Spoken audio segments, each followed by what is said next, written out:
Have you ever been in a situation where someone was trying to provoke you, waiting, watching, daring you to react? Have you ever walked away from an argument and thought, I gave them exactly what they wanted, my peace? What if I told you that your silence is not weakness but your sharpest weapon? That the most powerful response you can offer is no response at all? If you're tired of being pulled into drama, tired of giving your energy away to people who don't deserve it, then this message is for you.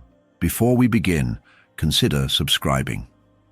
If you're on a path of self-mastery, emotional intelligence, and inner strength, this channel is built for you.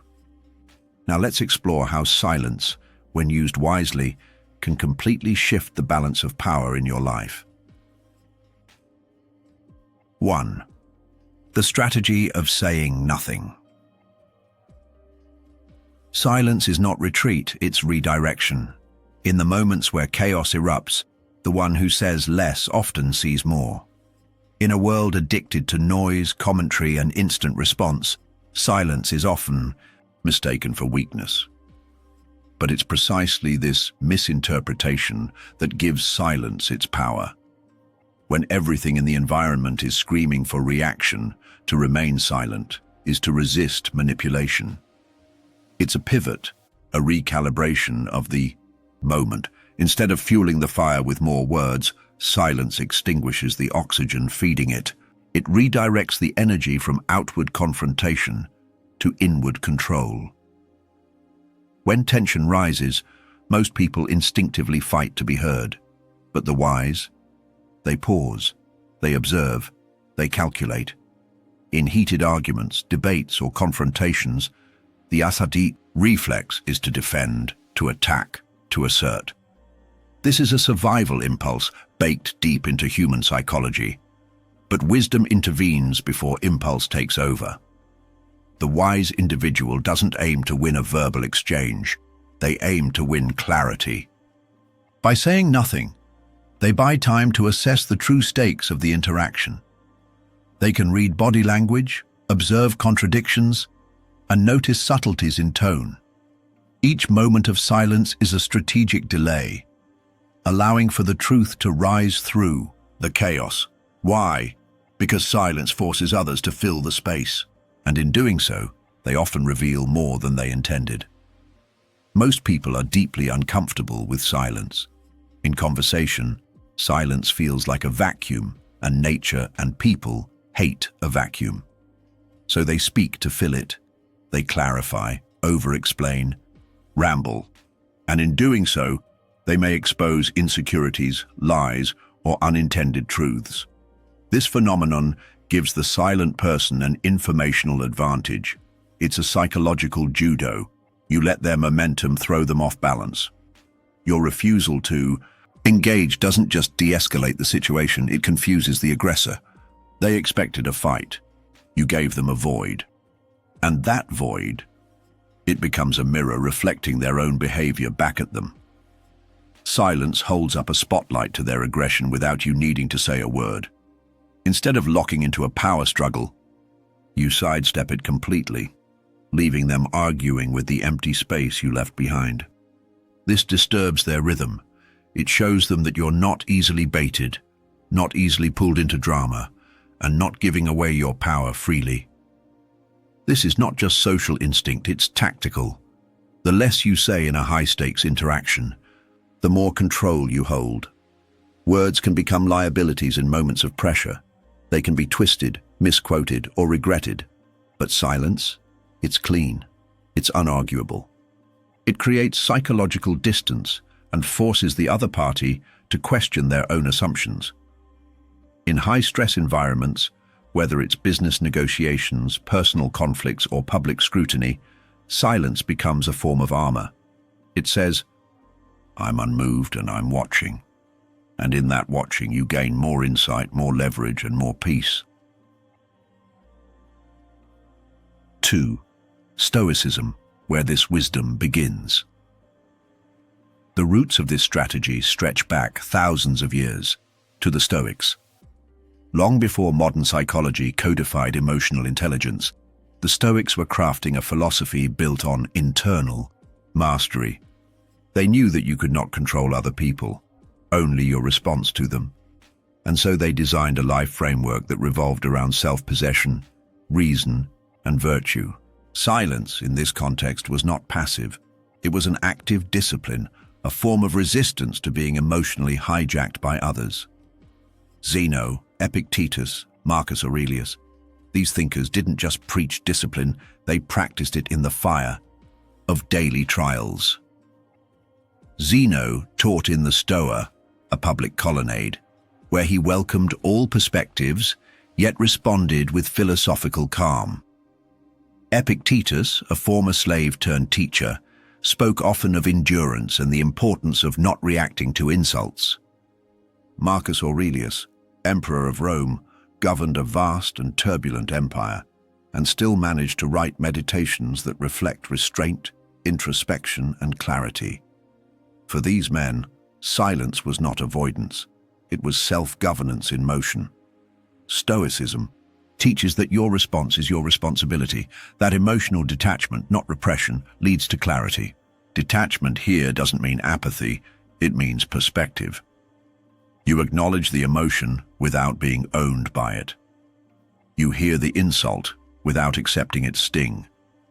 And most importantly, you realize that nothing said to you has power unless you grant it permission. In this light, silence becomes the space between stimulus and response, a sacred space where wisdom has room to breathe. In the face of insults or provocation, silence is the highest form of self-respect. It's the mark of a disciplined soul. When someone lashes out, they expect an emotional reaction. By staying silent, you honor your own peace more than their opinion. You don't stoop to their level, you rise above the fray. In this way, silence becomes a boundary, a way of saying, I don't participate in nonsense. It is self-dignity on display, wrapped in restraint. Marcus Aurelius once said, you don't have to turn this into something. It doesn't have to upset you. That's silence in action. His words remind us that events themselves are neutral. It's our interpretation that gives them weight. When we remain silent, we refuse to give weight to the provocation. We resist the temptation to amplify drama. And in doing so, we step into the heart of Stoic practice, living by reason, not reaction. Silence, then, is not just a communication tool, it is a Stoic virtue. 3. Psychological warfare. What silence does to others. Silence, when unexpected, is unsettling. Most people expect pushback, your anger, your defense, your validation of their aggression. We are conditioned to interpret silence as awkward or unnatural, especially in confrontational contexts. So when you respond to provocation with stillness, it rewires the interaction completely. It throws the aggressor off balance. They've rehearsed a fight, not your indifference. Your silence denies them the satisfaction of controlling the emotional narrative. They're left performing a drama with no co-star. But when you offer nothing, you become a mirror. They are forced to confront their own noise. Suddenly, every harsh word they said echoes back to them in the quiet. Without your voice to drown out their conscience, it may awaken. You become a psychological mirror, one that reflects not your weakness, but their volatility. This forces them into self-reflection, even if only subconsciously. It shifts the tension away from you and onto their own internal chaos. This isn't cruelty, it's consequence. Silence is not about punishing others, it's about protecting yourself. But for those used to manipulating with words, silence can feel like exile. It denies them the ability to pull your strings. It shows them that your peace is not up for grabs. In many ways, silence is the only response that holds the manipulative accountable without engaging in their game. It's the equivalent of stepping out of a rigged chess match and leaving them alone at the board. The manipulative person thrives on reaction. Remove that fuel, and they lose power. Their confusion turns inward. Their guilt if present, begins to surface. They depend on predictable emotional responses. The more emotionally reactive you are, the easier you are to manipulate. But silence breaks this loop. It disrupts their control. And often, in that disruption, you see their true character. Some will double down, trying harder to provoke. Others will retreat, unable to play a game that no longer rewards them. Silence breaks their rhythm. It shifts the emotional terrain. Suddenly, they're not leading the exchange anymore. You are. Control doesn't come from volume. It comes from calm. And silence is the ultimate form of calm under fire. It communicates strength without aggression, confidence without arrogance. It creates a new dynamic where your presence alone speaks louder than any argument. In the long game of psychological resilience, silence isn't just the absence of sound. It's the presence of power. 4. Silence is not passive, it's power. Choosing silence is not giving up. It's stepping back to protect your energy, your values, your peace. Silence is one of the most misinterpreted forms of communication. Too often, society equates silence with weakness, submission, or indifference. But in truth, silence is none of those things. It is a strategic retreat, not from a place of fear, but from a place of self-preservation. When you choose silence, you are not surrendering, you are anchoring. You are giving yourself the space to think, to breathe, and to evaluate. You are refusing to be pulled into the chaos that seeks to destabilize you. Silence becomes your shield, a way of saying, I will not trade my peace for this momentary conflict. It's about knowing that not every challenge deserves your energy.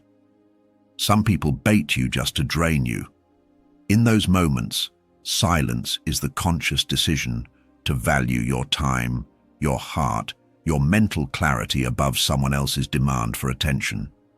And that is not passivity. That is power. This is the difference between reacting and responding, between emotion and intention. Reactions are instant and impulsive. They come from the raw, unfiltered emotion of the moment. But responses are thoughtful and deliberate, born from a place of clarity and principle. When you react, you are handing the wheel over to your emotions. You're letting anger, frustration, or hurt speak for you. But when you respond, especially through silence, you demonstrate mastery over your inner world.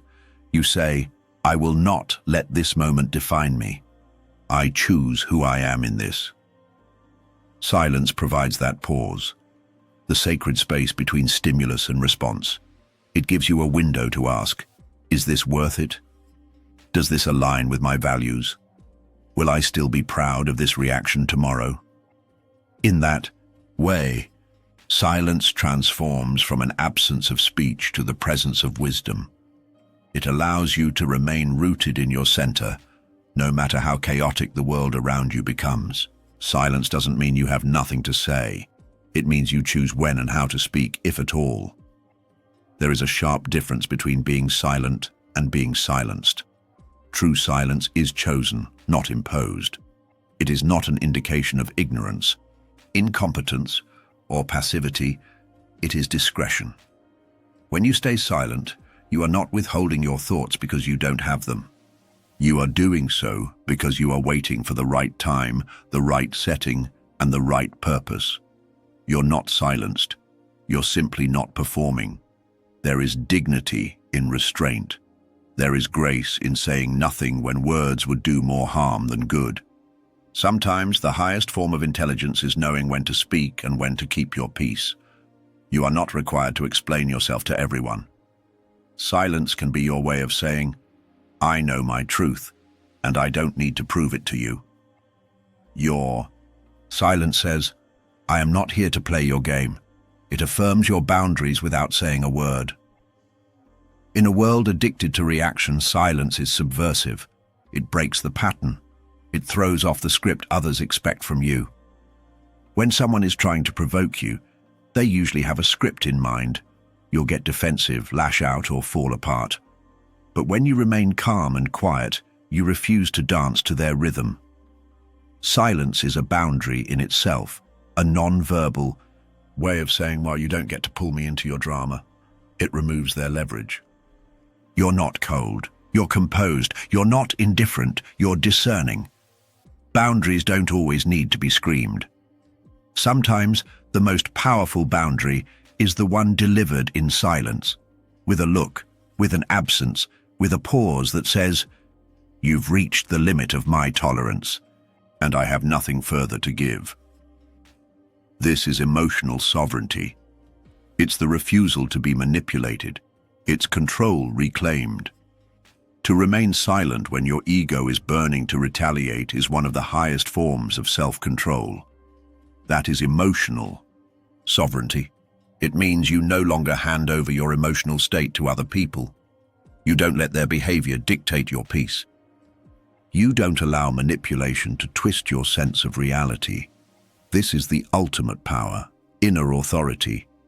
It doesn't come from dominance over others, but from mastery over yourself.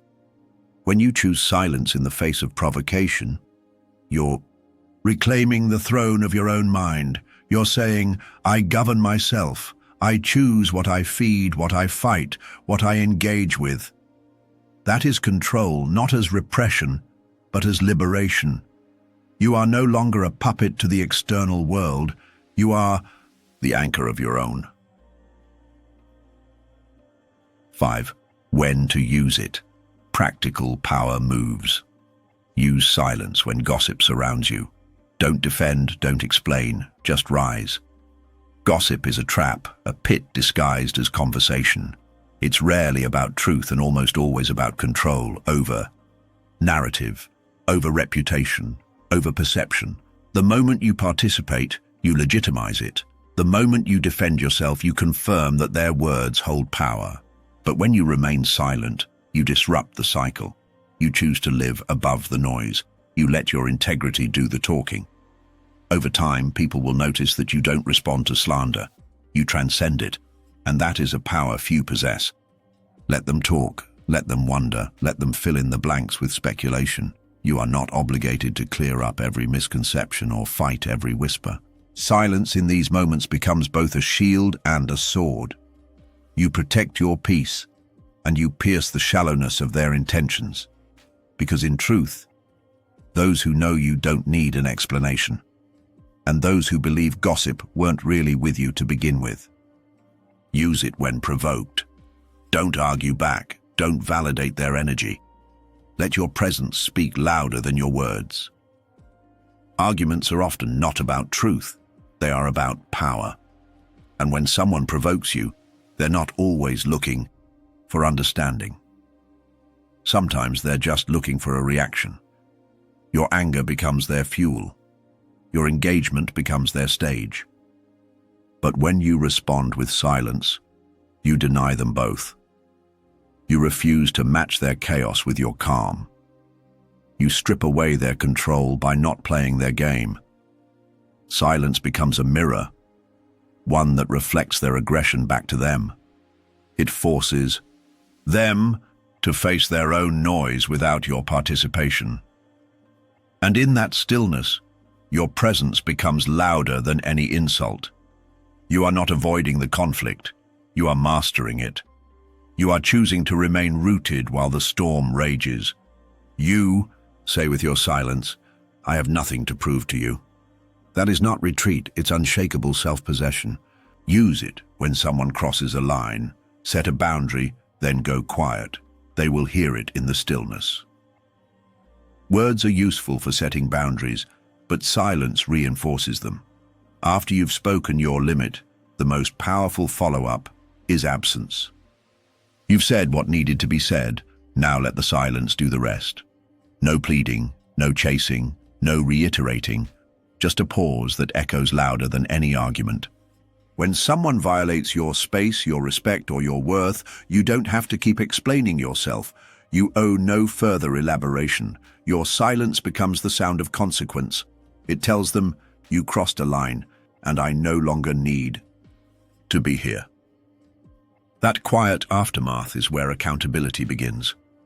People hear silence differently when they know it comes from conviction, not from fear, but from strength. And the louder they get, the quieter you must become. Silence is your way of standing tall without needing to shout. Before speaking, ask yourself, does this need to be said? Will it help, or will it just feed the fire? Not every thought deserves expression. Not every emotion demands release. The power of silence includes knowing when your words will be meaningful and when they will only add to the noise. This is the art of discernment. Before you speak, pause. Check your intention. Is it ego or truth? Will your words heal or harm? Help or hurt? Sometimes silence is the more courageous choice, not because you are afraid, but because you are wise enough to see that some battles are won not through force, but through forbearance. In a world where everyone feels pressured, to have an opinion, to clap back, to speak out, silence becomes revolutionary. It gives your words weight, because when you do choose to speak, people listen. They know your silence is not empty, it's thoughtful. It means that when you finally speak, what you say matters. Silence buys time. It reveals truth. It gives you space to choose who you want to be in that moment. Silence is the buffer between impulse and integrity. It grants you a moment of reflection, to pause, to breathe, to choose your next move with intention. In that space, you reclaim your identity from the heat of the moment. Silence says, I'm not just reacting to life, I'm responding with wisdom. It lets truth float to the surface. People reveal themselves when you stay quiet long enough. Their intentions, their insecurities, their manipulations, all come to light when there is nothing to distract from their behavior. Silence lets the dust settle so you can see clearly. It creates the conditions for awareness, and from that awareness you can act, not out of ego, but out of alignment. Who do you want to be when challenged? Who do you become when tested? Silence is your reset button. It helps you remember. And from that place of clarity, you can speak or not with full power. Here's the paradox. The louder the world gets, the more powerful your silence becomes. Don't let people pull you into their storms. Invite them into your calm, or leave them talking to the wind. Silence is not the absence of communication. It's a masterclass in control. It's how leaders lead, how warriors hold their ground, how the wise prevail. If this message resonated with you, if you're ready to protect your peace and master your mind, subscribe now. Your power begins where your reaction ends, and your silence, that's the sound of self-mastery.